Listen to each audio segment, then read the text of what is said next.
The next two questions are again on a similar issue. One's from Tom, either Jones or James, and the other one's from Shirley Rassiter.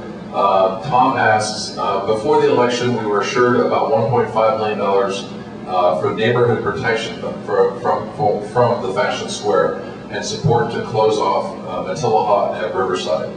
Do you still support the neighborhood efforts, and where are you with the proposal? And then Shirley, on a similar issue, says, we need a stoplight at Riverside Drive and Ranchito Street. It is so dangerous. On the fashion, there's Tom back there. On the Fashion Square issue, yes, I absolutely support the position that the community has taken about that project. But I think, in light of what the economy is doing right now, it may be a moot point because, as I understand it, they're not moving forward with that project because they simply don't have the economic support for it now. Macy's is apparently pulling out of the project, and so I think that we're going to have to, that they are going to have to go back to the drawing board and come up with something, a business model that works before we know what their proposal is in fact going to be. You okay? I'm sorry, there was a second part. About the traffic light at Riverside. Oh, traffic light at Riverside. You know, we were reminded again yesterday with the horrible tragedy and loss of Connor Lynch just outside of this building. We were reminded again of how dangerous our streets in the south part of the San Fernando Valley have gotten because of outrageous speeding, because of careless driving, because of people talking on their cell phones, because of all of that. You talk about quality of life, there's risk of life out there on those streets.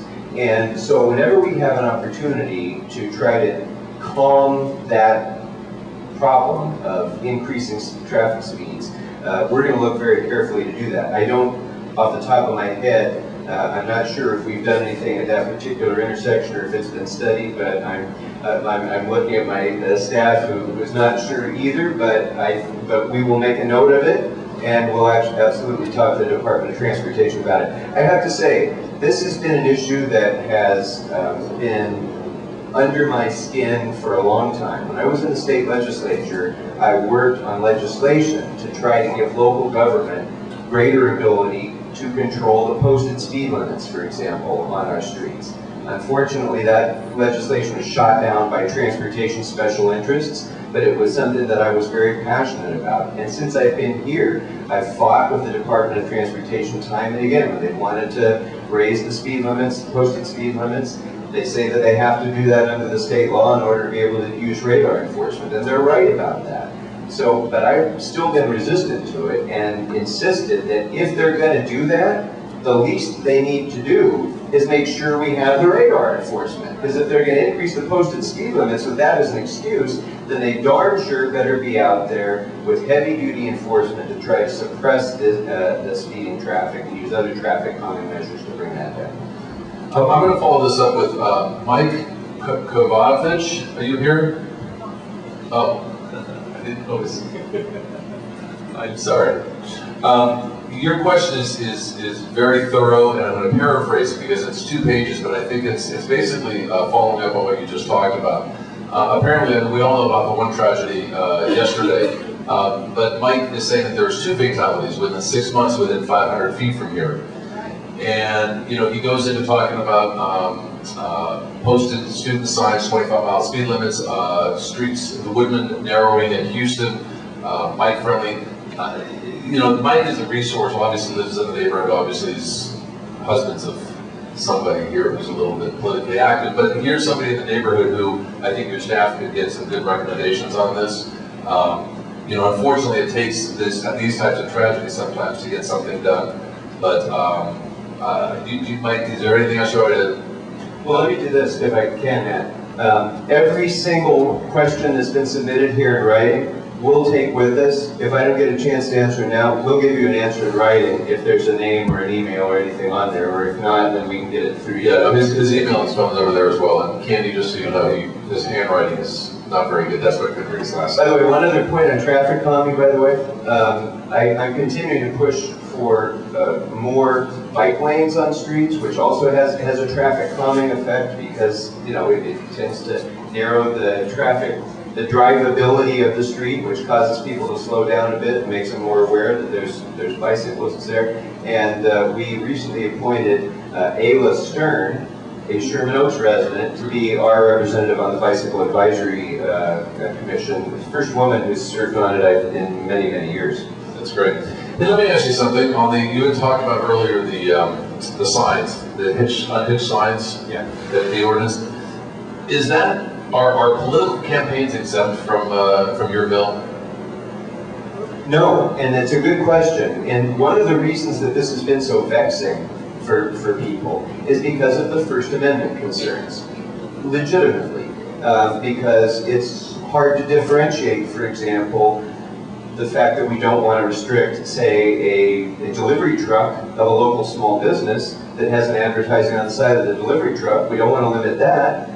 And yet if they're parked in front of their business, you know, how do we differentiate that from the mobile billboard? It's kind of like one of those we know it when we see it problems. So politicians won't be able to do it either. Politicians won't be. By the way, I noticed one parked right out. I know. That's why I asked. Okay. All right. Well, thank you very much. No, so it won't be exempted, but I would suggest that maybe any politician who advertises with a mobile billboard ought to be disqualified for that. That's a good idea. Speaking of business and promotions, Carmen Otto asks, Carmen, you want to stand up? Okay, thank you. When small businesses want to survive, why are you wasting putting money on parking meters and charging fees that are driving people away from businesses who depend on people to park and use the streets? The parking meter changes, of course, preceded my arrival, but it's a great question. And it goes to a larger question, I think, which is something that I've really struggled with, which is city is, you know, facing this great, horrendous, gaping deficit. And we've tried to move towards a model of cost recovery for fees and things like that, you know, out of necessity. But the truth is, that is going to hurt jobs. And so striking that balance and trying to find the ways that we can generate the revenue that we need to be able to have building and safety enforcement and have all the other things that we do with those fees without driving away business I'll be honest, it's a very hard question.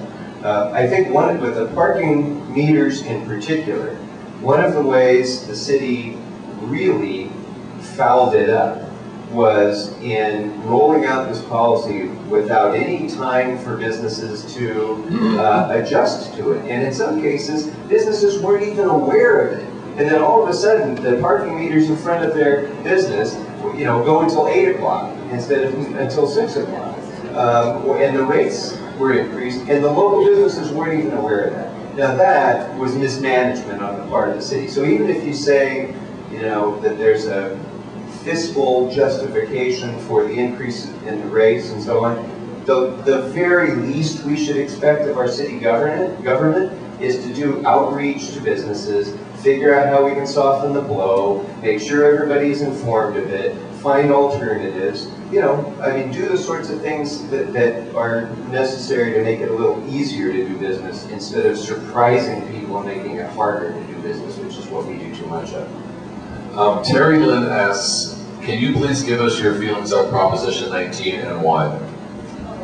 And it's been a little bit of a hard one for me because, you know, I understand the reasoning behind it by the authors, which is our prison system is massively overcrowded and the state budget is busting in part because of what we spend on incarcerating people for drug offenses, including marijuana offenses, to the point that we have to let, you know, people who should be in prison out early. And that's an abomination. That should never happen in the state. So I'm sympathetic to that argument.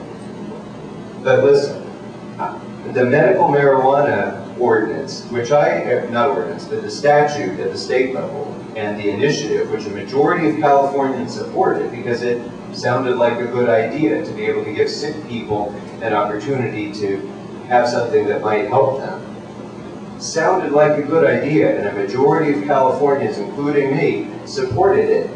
But now I've seen the ramifications of that, which, you know, so many unintended consequences have come from that because of the inability of government to properly administer it, frankly.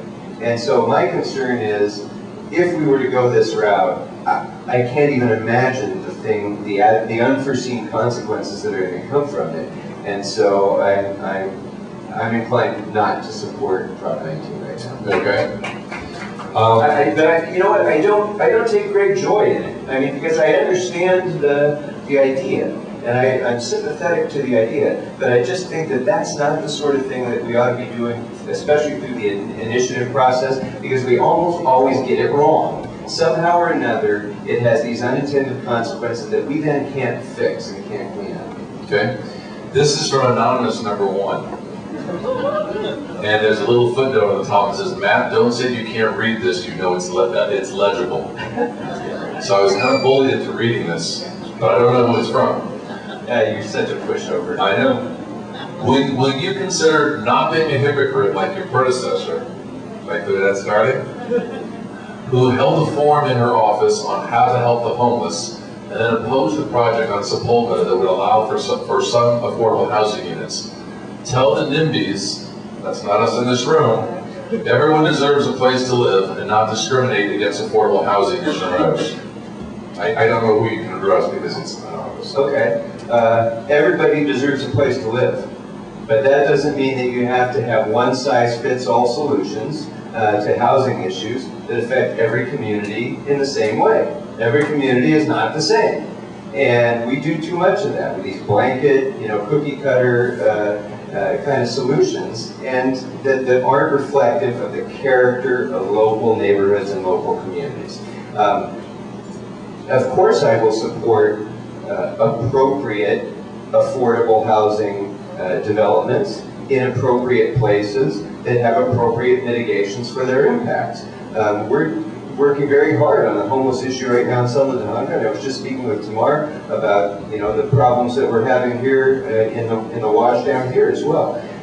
The only way you're going to remedy that problem is by finding adequate affordable housing and supported housing with services that are associated with it. But it doesn't mean that you have to have those buildings in every neighborhood.